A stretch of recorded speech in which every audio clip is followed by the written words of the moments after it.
اعتماد میں لے کر شادی کا فیصلہ کیا جاتا تو وہ اتنی ہرٹ نہ ہوتی، لیکن ایسا نہیں ہوا تھا۔ ہر طرف سے ملنے والی محبت اور اہمیت اور بچپن سے ہونے والی تعریفوں نے جو ڈھیر سارے خواب اس کی آنکھوں میں سجا دیے تھے، اپنے ہم سفر کا جو خاکہ اس نے ذہن میں بنا لیا تھا وہ اس سے بالکل مختلف تھا۔ نور فاطمہ کے خوابوں کا شہزادہ تو بہت پڑھا لکھا، پینٹ کوٹ پہنے، خوبصورت لہجے میں خوبصورت باتیں کرتا تھا، اور یہ فخرو تو بالکل بھی ویسا نہ تھا۔ پھر زندگی کیسے کٹے گی؟ اپنے دل کا حال اپنی رازدار پروین کو سناتے ہوئے وہ رو پڑی تھی، جو اس کے لیے پریشان تو ہو سکتی تھی لیکن کچھ کر نہ سکتی تھی۔ اچھا، کچھ سوچتے ہیں، میں اماں سے کہوں گی تیرے گھر والوں سے بات کرے، سمجھائے، رب خیر کرے گا، سب ٹھیک ہوگا۔ میں تو اس لیے آئی تھی تاکہ تجھے شازیہ کے اپٹن کا بتا دوں، چلے گی نا؟ شاید وہ اسے بہلا کر دوست ہونے کا فرض ادا کرنے کی کوشش کر رہی تھی، ورنہ جانتی وہ بھی تھی کہ جب بات پکی ہو جائے تو کوئی کچھ نہیں کر سکتا۔ نہیں پروین، میرا کہیں جانے کا دل نہیں کرتا، بس تو چلی جانا، میرا کہہ دینا کہ طبیعت ٹھیک نہیں۔ یہ تو ٹھیک نہیں ہے نوری، دیکھ وہ ہماری سہیلی ہے، اسے کتنا برا لگے گا، اور پھر ایسے گھر میں رہ کر رو رو کر تو بھی بیمار ہو جائے گی۔ چلی چل، دل بہل جائے گا، اور پھر تجھے پتہ ہے نا شازیہ کتنی سمجھدار ہے، ہو سکتا ہے وہ کوئی حل ہی بتا دے۔ پروین کی آخری بات نے امید کا دامن نوری کے ہاتھوں میں تھمایا تھا، سو وہ چلنے پر راضی ہو گئی۔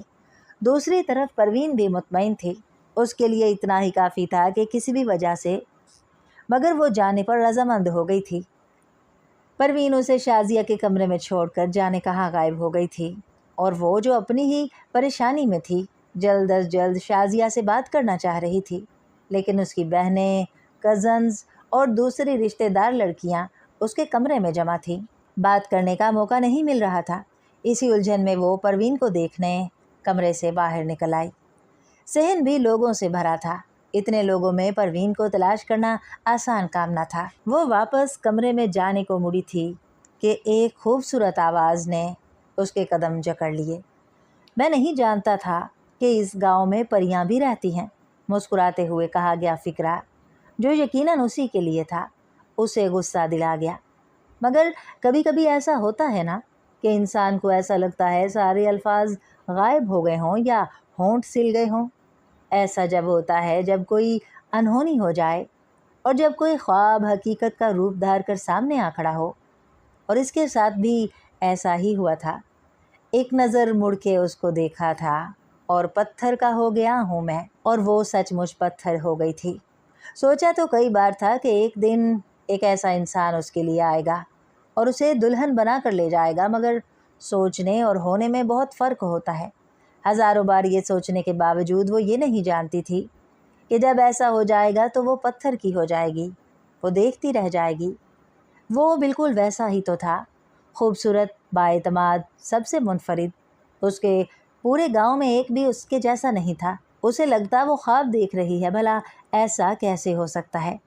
وہ اس کے خوابوں سے نکل کر حقیقت میں اس کے سامنے کیسے آ سکتا ہے؟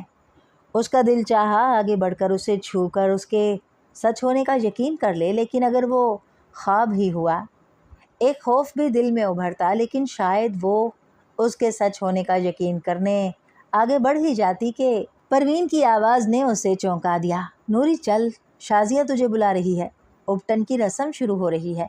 وہ بھی خواب اور حقیقت کے مسئلے میں الجھی ہوئی تھی۔ پروین کی پکار پر ایک کھوئی نظر پروین پر ڈالتے ہوئے دوسری بے یقین نظر دوسری طرف ڈالی، جہاں وہ خوابوں کا شہزادہ بھی کچھ فاصلے پر کھڑا مسکرا رہا تھا۔ یعنی وہ سچ ہے، خواب نہیں۔ وہ اب بھی بے یقین سی تھی۔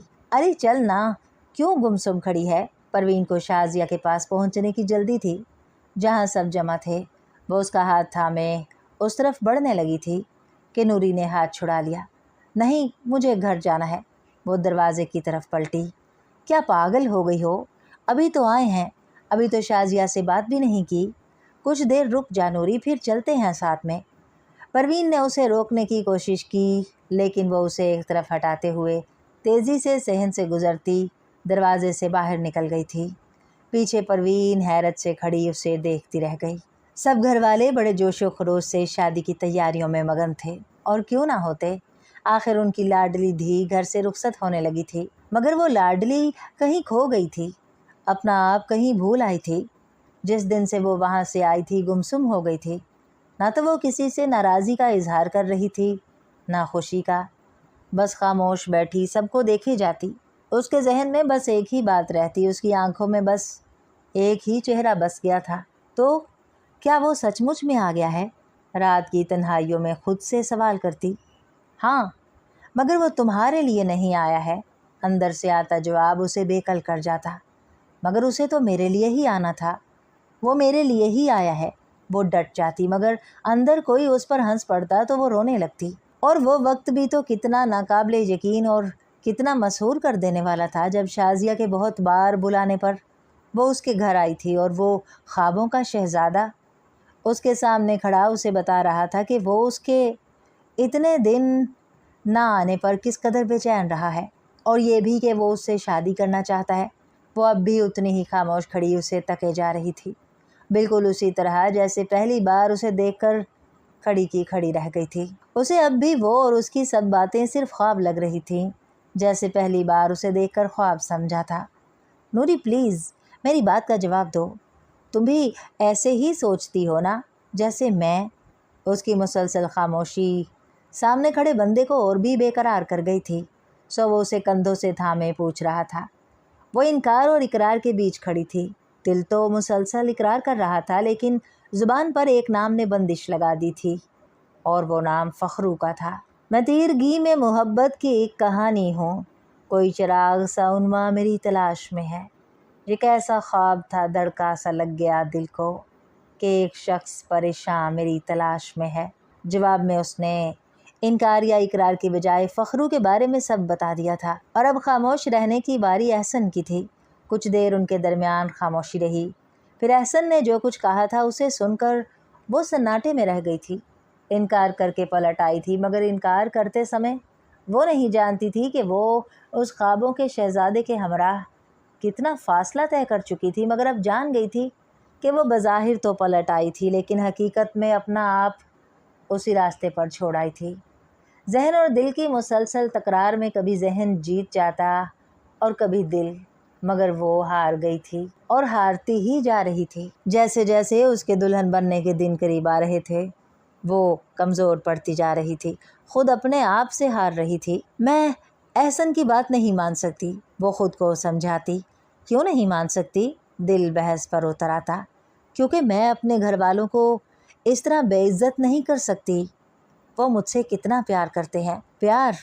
وہ تم سے پیار کرتے تو ضرور تمہاری پسند کا خیال کرتے، اس طرح تمہارے خوابوں کا خون نہ کرتے۔ دل اس پر ہنستا۔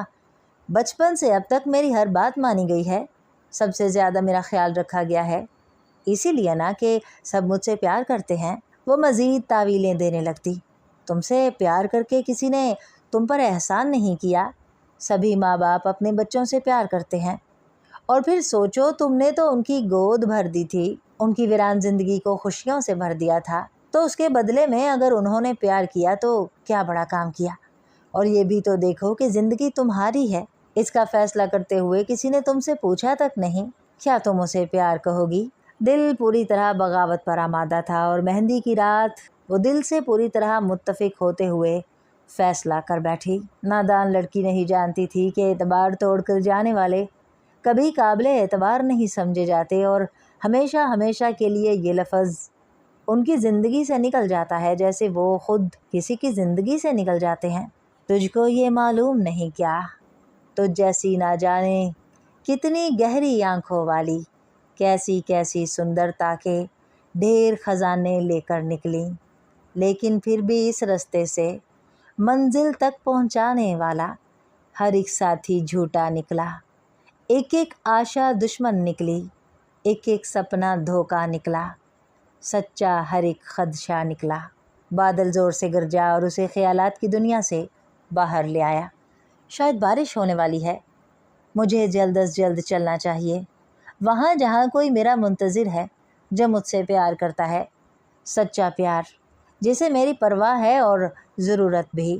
روتے بلکتے دل کو تسلی دینی چاہیے۔ اور وہ لوگ جو پیچھے رہ جائیں گے، وہ جو تم کو اپنی جان کہتے ہیں، وہ مجھ سے پیار نہیں کرتے، انہیں میری پرواہ نہیں تو میں ان کی پرواہ کیوں کروں؟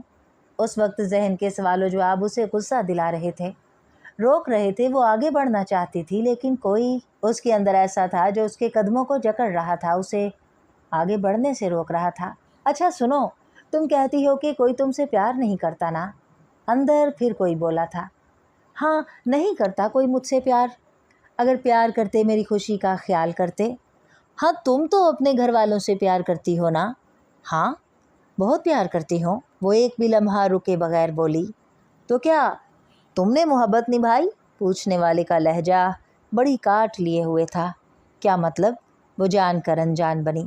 جب دو لوگ ایک دوسرے سے محبت کا دعویٰ کریں اور ان میں سے ایک کو لگے کہ دوسرا اس سے محبت نہیں کر رہا، اس کی پرواہ نہیں کر رہا، تو اسے کیا کرنا چاہیے؟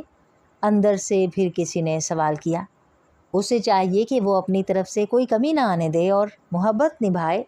وہ بولتے ہوئے یکدم خاموش ہو گئی اور جیسے جان گئی کہ اندر بیٹھا کوئی جو اس سے سوال کر رہا ہے کیا چاہتا ہے۔ مگر احسن مجھ سے پیار کرتا ہے اور میں بھی، اور وہ میرا منتظر ہے، وہ بے بسی سے بولی تھی۔ کیا احسن کی ساری محبت اس ایک لمحے کی محبت کے برابر ہو سکتی ہے جو تم سے بچپن سے آج تک کی گئی ہے؟ اور ایک انسان جسے تم ابھی ملی ہو، اس کا بھروسہ کیسے کرو گی؟ مجھے اس کا بھروسہ ہے، خود سے زیادہ اس کا یقین ہے۔ وہ اب بیزار ہو چلی تھی، اسے کہیں جلدی پہنچنا تھا اور دیر ہو رہی تھی، دیر ہوتی چلی جا رہی تھی۔ ایسا ہی اعتبار، اتنا ہی یقین کچھ لوگ تم پر بھی تو کرتے ہیں نا؟ یہ سوال ایسا نہ تھا کہ جسے وہ جھٹلا سکتی۔ کیا تم ان سب محبتوں کے بنا رہ لو گی؟ کیا کبھی کوئی محبت میں ایسا کرتا ہے؟ تم تو ابھی پہلی محبتوں کے قرض ادا نہیں کر پائی ہو، بھلا اس محبت کے لیے کیا کر پاؤ گی؟ تم تو محبت کی دعوے دار ہو نا، تو کیا کر کے جا رہی ہو محبت میں ان لوگوں کے ساتھ جن سے محبت کا دعویٰ ہے؟ کیا یہ بے وفائی نہیں؟ اندر کوئی سوال پر سوال کیے جا رہا تھا اور وہ لاجواب کھڑی تھی۔ دیکھو، تم بھی جانے دو اب، نادانی کا جتنا رستہ تم نے اب تک طے کر ڈالا، اس گھر سے اس رستے سے گھر کی منزل اب بھی اتنی دور نہیں ہے، اب بھی واپس جا سکتی ہو، سب کچھ واپس پا سکتی ہو۔ اب بھی گر تم نادانی کے اس رستے سے گھر نہ پلٹیں تو پھر ایک دن ایسا ہوگا، سندر آنکھیں مر جائیں گی، پلکیں خون سے بھر جائیں گی، جان لبوں پر آ جائے گی، تن کے سارے اجلے پن کو گھور مسافت کھا جائے گی۔ اس دن پھر تم چلاؤ گی لیکن کچھ نہ حاصل ہوگا، سارے لمس کے بھوکے ساتھی پنکھ لگا کے اڑ جائیں گے، تم رستے میں رہ جاؤ گی، جس کے پیچھے ڈر کی گہری دلدل ہوگی، آگے غم کا جنگل ہوگا، سر پر گہرا بادل ہوگا۔ اس دن کے آنے سے پہلے، اس دن تک جانے سے پہلے، وقت ملے تو ڈھلنے والے ہر لمحے کی ذات کو سوچو، دنیا کی باریک نظر سے دنیا کی ہر بات کو سوچو، جذبوں کی اوقات ہی کیا ہے، جذبوں کی اوقات کو سوچو۔ وہ دیکھو ایک سائے پر پھر ویرانے میں بجلی کڑکی، گہری گہری آنکھوں والی الجھی الجھی پاگل لڑکی۔ اور اب جس جگہ وہ کھڑی تھی اس کے ایک طرف ریلوے اسٹیشن پر کوئی اس کا منتظر تھا اور دوسری طرف وہ راستہ تھا جو اسے اس کے گھر، اس کی منزل کی طرف لے جا سکتا تھا۔ وہ گھر جہاں بہت سے لوگ تھے جن سے محبت کرتی تھی، جن کی محبتوں کی وہ قرضدار تھی، اور پھر کسی ایک کو تو محبت نبھانا ہی پڑتی ہے، پرواہ کرنا ہی پڑتی ہے، بے وفائی یا لاپرواہی کے جواب میں وفا کرنا ہی پڑتی ہے۔ اور پھر وہ یہ بھی تو جان گئی تھی کہ محبتوں کو ٹھکرا کر، رسوا کر کے چلے جانے والے لوگ ساری زندگی محبت اور عزت کو ترستے رہتے ہیں۔